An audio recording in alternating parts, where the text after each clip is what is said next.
截至2025年2月為止，全香港總共有261條公共屋邨，當中有接近40%嘅香港人口都係住喺公共屋邨入面嘅。而位於港島堅尼地城嘅西環邨，就係261條屋邨入面歷史比較悠久嘅一個，年紀隨時比你阿爸阿媽仲大啲添啊！但係大家又有冇諗過，西環邨原來喺一開頭咧並唔係叫做西環邨嘅噃，同埋原來當年西環邨係興建難度最高嘅公共屋邨之餘，仲發生過工業意外，令到成本大幅超支添。大家好，我係遊走香港屋邨誌嘅 Iko， 今期嘅香港屋邨101系列就會帶大家去到位於中西區嘅西環邨，喺呢一條外表平凡嘅屋邨背後，究竟有啲咩有趣嘅故事同埋歷史事蹟啦。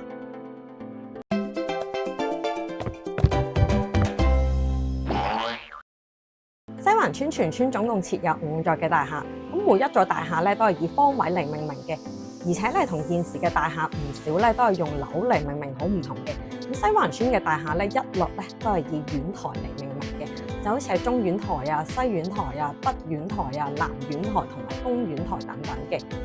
咁而且西環邨最特別嘅地方咧，就係在於其實佢係香港第一個真真正正依山而建嘅公共屋邨。咁呢一樣嘢咧，之後會喺影片嗰度詳細講到嘅。咁同埋，如果大家有入過西環邨嘅話咧，相信都唔難發現，其實佢出入咧都要行好多級嘅樓梯嘅，都唔係話唔辛苦啊。不過呢一個與此同時咧，都係佢嘅一個特色嚟嘅。好啦，介紹咗咁多，咁係時候要開估下咧，究竟西環邨佢以前係叫做咩名啦？咁唔知道大家又估唔估到咧？不如俾3秒你哋估下啦！3、2、1，好，開估。咁其實西環邨咧以前嘅舊名咧，正正就係叫做加多近街邨，即係西環邨佢現時所在嘅嗰一條街嗰個名啊。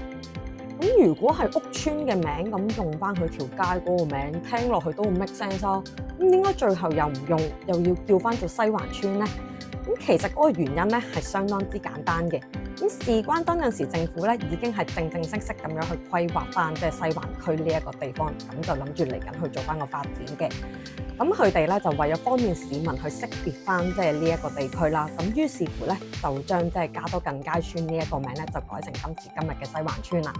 唔知道大家又覺得究竟叫做加多近街邨好聽啲啊，定係叫做西環邨好聽啲咧？不妨留言話俾我知啊！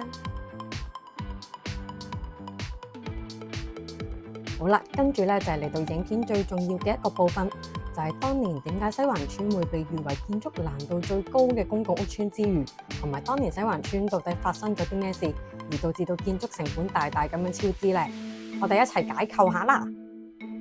咁大家今日睇西環邨可能會覺得，其實佢都係一條比較普通啲喺斜坡上面起嘅屋邨啦，有啲咩咁特別呢？但係事實上，當年西環邨興建最高嘅難度就係在於，其實佢係起喺一個極之陡峭嘅山坡上面嘅。咁佢最高嘅斜度咧係達到去45度添㗎。咁要知道咧，當陣時香港雖然已經有唔少嘅建築咧都係喺山坡上面嘅，但係其實大部分咧都係興建係喺一啲比較平緩啲嘅山坡嗰度。但係西環邨咧就好唔同啦，佢嘅選址個山坡咧係一塊相當之堅硬嘅陸豐嚟嘅，咁個工程難度咧可想而知咧係相當之高嘅。咁當年嘅建築地盤喺興建方面可以話係受到嚴重嘅限制啊，咁就令到大樓嘅設計咧就要陷入去山坡嗰度。咁有啲建築物咧要直接連接到去崖壁嗰度，甚至乎咧就要特別設計呢個多層樓梯系統，咁就令到住戶咧可以喺唔同嘅水平上面都可以行走到，完全咧係一個山城嘅公屋嚟㗎。咁西環邨嘅興建咧都唔可以話係相當之順利㗎。咁除咗佢嘅建築難度本身相當之高之外咧，咁佢喺1957年嘅時候就更加發生過一場工業意外，而導致到成本大幅超支添。咁當陣時一場大雨咧就導致到山泥傾瀉啊，咁跟住影響到最大嘅咧就係 C 座，即係中苑台同埋 E 座東苑台呢兩座嘅。咁就有幾百噸嘅泥石咧，就將興建好嘅地基就掩埋咗，咁部分嘅鋼筋亦都受損，咁就導致到工程係被迫停工嘅。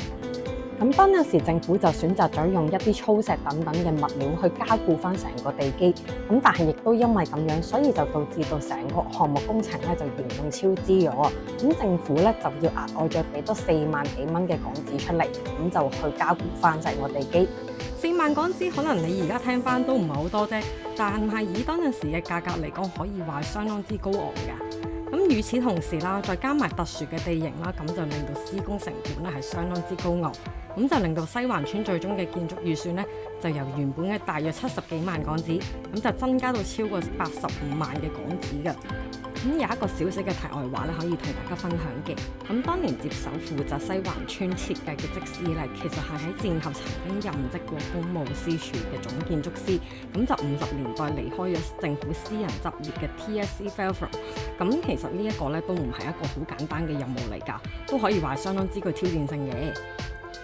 西環村仲有一個好特別嘅地方，就係當年每3層樓先至會有一個出口。咁換句話講，住喺中間樓層嘅住戶咧，如果要想出門口嘅話，咁就要先行樓梯去到有出入口嘅樓層。咁呢一種設計咧，係因應翻山坡地形而嚟嘅。咁雖然對現代人嚟講，其實都幾唔方便㗎，但係對於當年嘅居民嚟講，其實已經係一種進步。因為對比起住喺木屋區嗰度咧，其實已經叫做話係一個相當之安穩嘅安居之所嚟㗎啦。不過咧，呢一種3層1出入口嘅設計，後嚟咧喺其他屋邨嗰度已經少見咗好多。因為隨住建築技術嘅進步，政府其實已經可以用其他方法嚟到去話解決翻地勢嘅問題。好啦，今條影片咧就嚟到呢一度啦。如果大家對於西環村有啲咩感想，又或者係有啲咩趣事想同我分享嘅話咧，不妨留言話俾我知啦。同埋大家記住 comment、like、share 同埋 subscribe 呢一個 channel， 記得撳埋個鐘仔，咁到時有新片嘅話咧，就可以第一時間話俾你知，你就可以先睹為快啦。我哋下次再見啦，拜拜。